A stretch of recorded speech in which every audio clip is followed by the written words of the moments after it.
नहमदुहु व नुसल्ली अला रसूलिहिल करीम अम्मा बाद फ़अऊज़ु बिल्लाहि मिनश शैतानिर रजीम बिस्मिल्लाहिर रहमानिर रहीम रब्बि शरह ली सदरी व यस्सिर ली अमरी वहलुल उक़दतम मिन लिसानी यफ़क़हू क़ौली।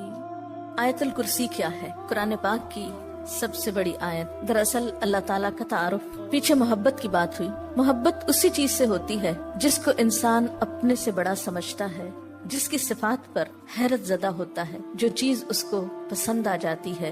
अल्लाह ताला से भी इंसान को मोहब्बत उस वक्त तक नहीं हो सकती जब तक अल्लाह ताला का सही तारुफ न हो। और उसके तारुफ में ये आयत एक बहुत अहम किरदार अदा करती है। हम में से बहुत से लोग आयतुल कुर्सी पढ़ते तो हैं, लेकिन बगैर समझे, बगैर जाने कि ये आयत बताती क्या है तो ये एक आयत, लेकिन इसकी फजीलत के बारे में बहुत सी अहादीस वारिद हुई हैं। तिरमिज़ी की एक रिवायत है हजरत अबू हुरैरा रज़ी अल्लाह ताला अन्हु से कि नबी सल्लल्लाहु अलैहि वसल्लम ने फरमाया कि हर चीज का कुहान और बुलंदी है, यानी हर चीज की बुलंदी होती है। और कुरान हकीम की बुलंदी सूरत अल बकरा है, और इसमें आयतुल कुर्सी तमाम आयतों की सरदार है। यानी हर चीज की एक बुलंदी होती है। कुरान की बुलंदी किसमें है? सूरत अल बकरा में। और सूरत अल बकरा में एक आयत है जो तमाम आयतों की सरदार है, और वो कौन सी आयत है? आयतुल कुर्सी। हजरत उबई इब्न काब से रिवायत है कि नबी सल्लल्लाहु अलैहि वसल्लम ने फरमाया, ए अबुल मुंदिर, अल्लाह की किताब में तुम्हारे पास सबसे अफसल आयत कौन सी है? अर्ज किया, अल्लाह और उसका रसूल खूब जानता है। आपने फरमाया, ए अबुल मुंदिर, अल्लाह की किताब की आयत में कौन सी आयत तुम्हारे पास सबसे बड़ी है? उन्होंने अर्ज किया, अल्लाहु ला इलाहा इल्ला हुवल हय्युल क़य्यूम। तो आप सल्लल्लाहु अलैहि वसल्लम ने मेरे सीने पर हाथ मारा और फरमाया, अबुल मुंज़िर, तुम्हें तुम्हारा इल्म मुबारक हो।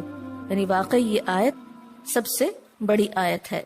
इसके बारे में आता है, जो शख्स हर फर्ज नमाज के बाद आयतुल कुर्सी पढ़ ले, उसे जन्नत में जाने से कोई चीज नहीं रोकेगी सिवाय मौत के। इसे इब्ने मरदुया ने रिवायत किया है। अल्लाह ताला ने हजरत मूसा बिन इमरान की तरफ वही की कि हर फर्ज नमाज के बाद आयतुल कुर्सी पढ़ लिया करो। जो शख्स ये करेगा, मैं उसे शुक्रगुजार दिल, जिक्र करने वाली जबान दूंगा।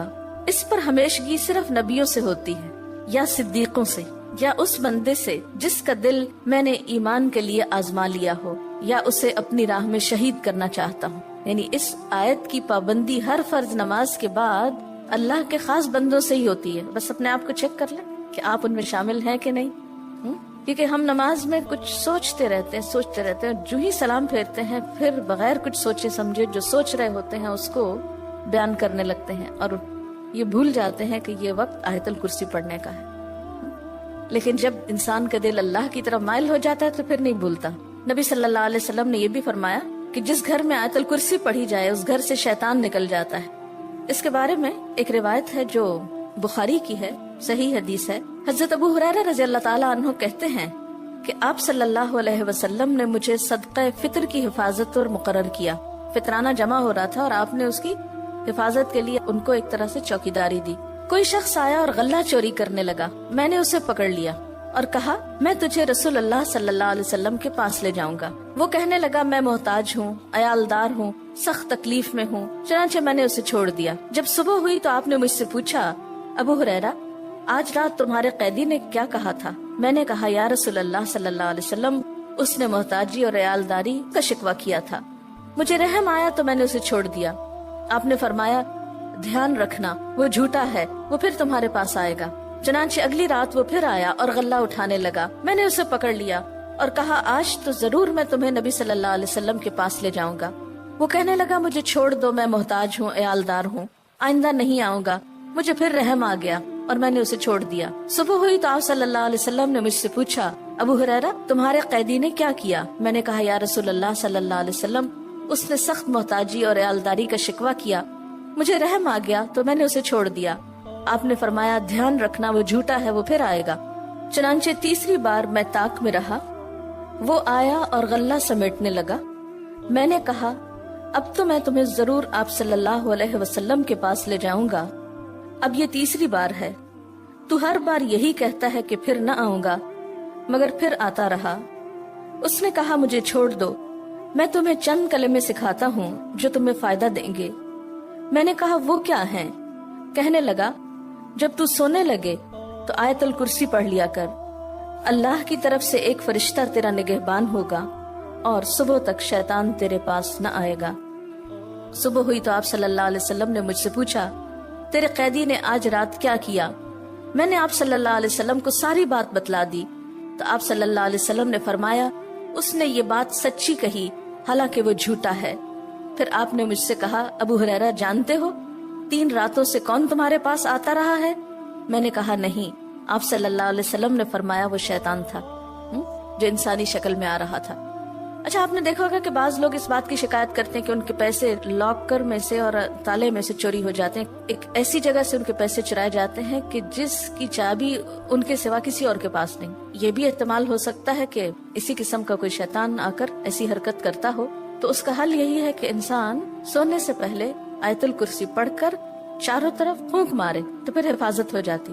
آپ گھر سے نکلنے لگے یا ایسے اپنے لاکر کو لاک کرنے لگے تو آیت الکرسی پڑھ کر اس پر پھونک مارتے تو اللہ تعالیٰ ایک چوکیدار مقرر کر دیں گے ایک فرشتے کو، پھر کوئی نہیں چرا سکے گا اس کی۔ تو بہرحال آیت الکرسی جو ہے یہ بہت ہی فضیلت والی آیت ہے۔ چلیے اب دیکھتے ہیں کہ اس آیت میں ہے کیا۔ اللہ لا الہ الا ہو، اللہ تعالیٰ اس کے سوا کوئی الہ نہیں۔ الہ کون ہوتا ہے؟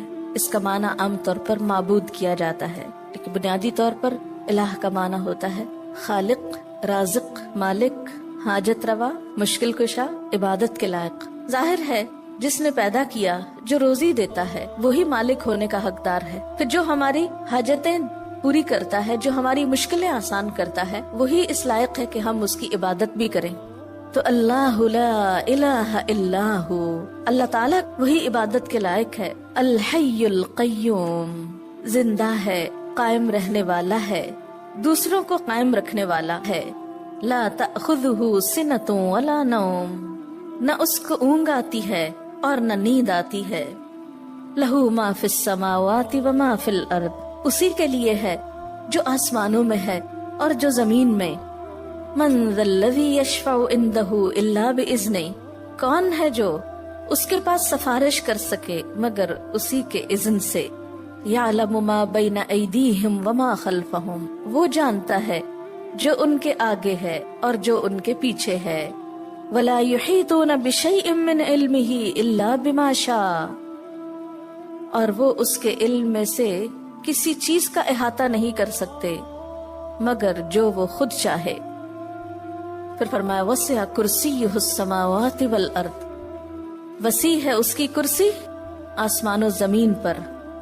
ولا یؤودہ حفظہما، اور نہیں تھکاتی اس کو ان دونوں کی حفاظت۔ وہو العلی العظیم، اور وہ بلند ہے، بہت بڑا۔